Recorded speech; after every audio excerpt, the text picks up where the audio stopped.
My name is Blair L.M. Kelly. I am the director of CSATS.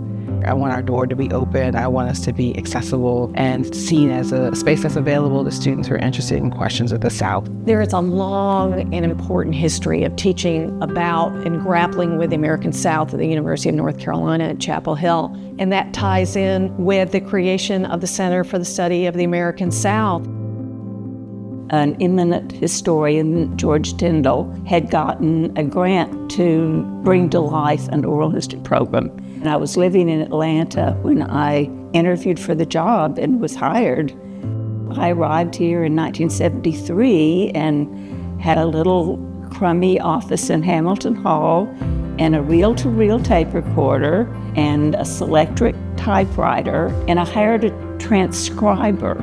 Was the first thing I did. She had the ambition of taking on a really big subject, which was the beginning of Southern industrialization. First big generation of industrial workers in the South were dying out. So this was going to be our last chance to capture their memories.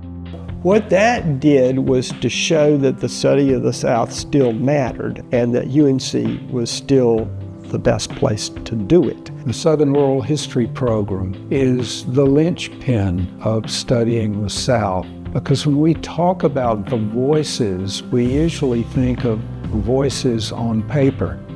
You read a quote, but when you can hear and see the person communicate in a face-to-face context, it is extraordinarily powerful. It brings you face to face with history and with the nuance of language, which you can't fully understand on the printed page. Jacqueline Hall brought forward the idea of a long civil rights movement using oral histories of people between the 1930s and perhaps earlier to connect the idea of different activisms that had been thought of as being not particularly connected or even oppositional. Oral history had the power to change a historical narrative because it opened up connections that people on the ground were seeing that you couldn't always see from 30,000 feet. My main concerns were to bring to Southern history an emphasis on women, on working people, on class and race. So I saw myself as working in a tradition of Southern studies, but trying to move Southern studies in a different direction. I think the SOHP has been an innovator in how we bring our collections to the public as fully digital as possible, making sure that our materials can be heard, of course, all over the world. And I think we also have really contributed to narratives about how we understand history.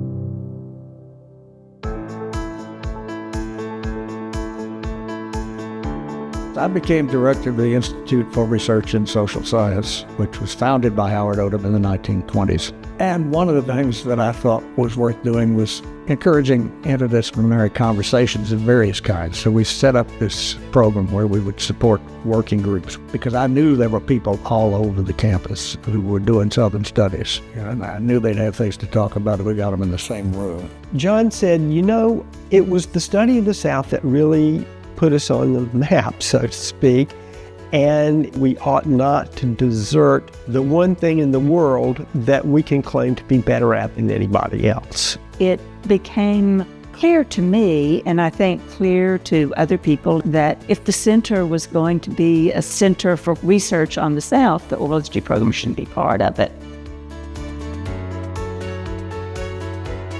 One of the things that supporters of the center wanted to do very early was to create a journal, and they wanted it to be an academic journal in the sense that it would be peer-reviewed and would be an outlet for new research and new points of view about the South. Southern cultures have predated the center.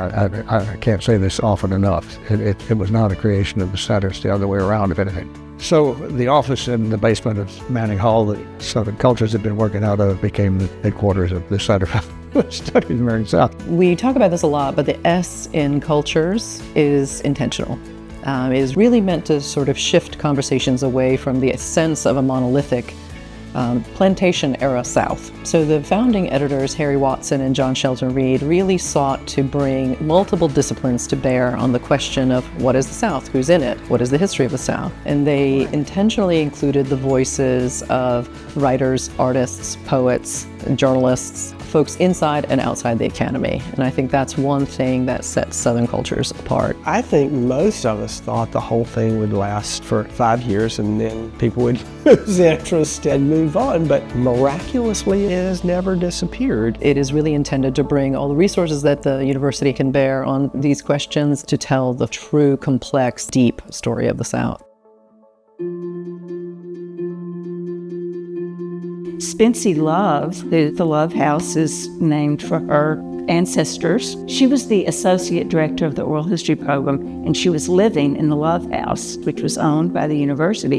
And Spency Love started talking to Bill Friday about the Love House as a home for the center and the oral history program and Southern cultures. We raised the money, the house was renovated. It was wonderful. I think the Love House has, an interesting history, a complicated one. We are on land that is not ours, and yet we have a duty to make sure that we are advocating as best we can for all kinds of communities to feel welcome in this space. I think studying the South is important.